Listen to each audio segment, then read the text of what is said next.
a little bit of an Energizer bunny. I really like the way it makes brain space for other things to go for a run in the mornings. The long runs on the weekends, that's actually really precious time.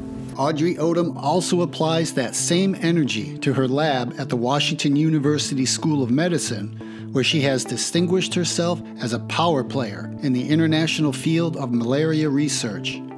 Her work on metabolic pathways and signaling molecules in malaria has opened doors to potential new drugs and has shed new light onto disease transmission and infection control. The malaria parasite is probably the single eukaryotic pathogen that kills more children around the planet. And so as someone who's deeply interested in child health and global health and childhood infectious diseases, it was really a natural fit for me. One of her most recent discoveries is that the malaria parasite can show up in the breath of children with malaria. She and her colleagues are in the early stages of developing what would be a game-changing breath sensor to provide rapid and accurate diagnosis from a single exhaled breath. This is important because right now all the ways of diagnosing malaria depend on a blood test. There are a number of studies showing that in many areas in sub-Saharan Africa, people, even when they get a negative test for malaria, will still treat the children for malaria, and that is a waste of antimalarials if the child doesn't actually have it. And so we think that a durable device that's non-invasive, so that you could test the same child 3 times if you just didn't believe the result, would really allow us to only use antimalarial therapy in children that actually need it. And that would help people save money, and that would really assist the malaria control efforts. Odom was born and raised in High Point, North Carolina.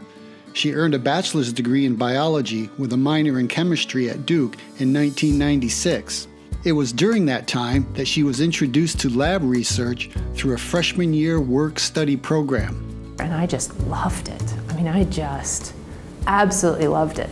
She was taken under the wing of both Joseph Heitman, currently the chair of the Department of Molecular Genetics and Microbiology, and John Perfect, currently the chief of the Division of Infectious Diseases.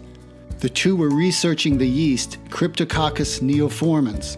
And so I ended up spending 2 years working on Cryptococcus neoformans, so really immersed in sort of the fungal pathogenesis world. I'm sure my direction was changed by that.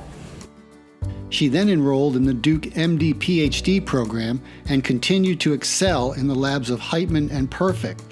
She received several national awards, including the American Cancer Society Institutional Research Grant Award and the Harold M. Weintraub Graduate Student Award. She performed residency and fellowship training at the University of Washington, Seattle, and was hired as faculty at Washington University, St. Louis in 2008.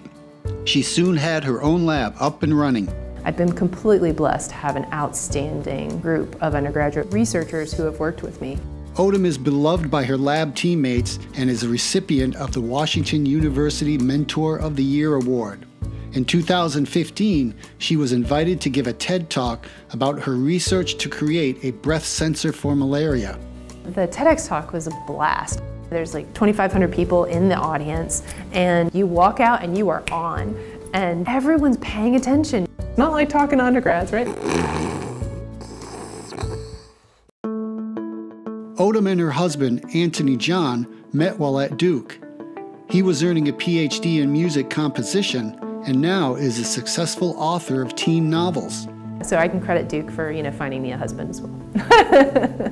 They have 2 young children and love to spend time at their lake house where they kayak, swim, hike, and of course, run. Energizer bunny. Energizer bunny. Energizer bunny.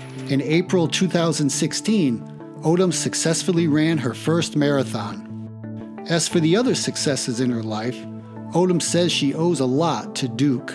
There is almost no aspect of my life right now that I don't owe to Duke. I certainly don't think I would have had the success I've had, the training that I had that prepared me so well to do the things that I do.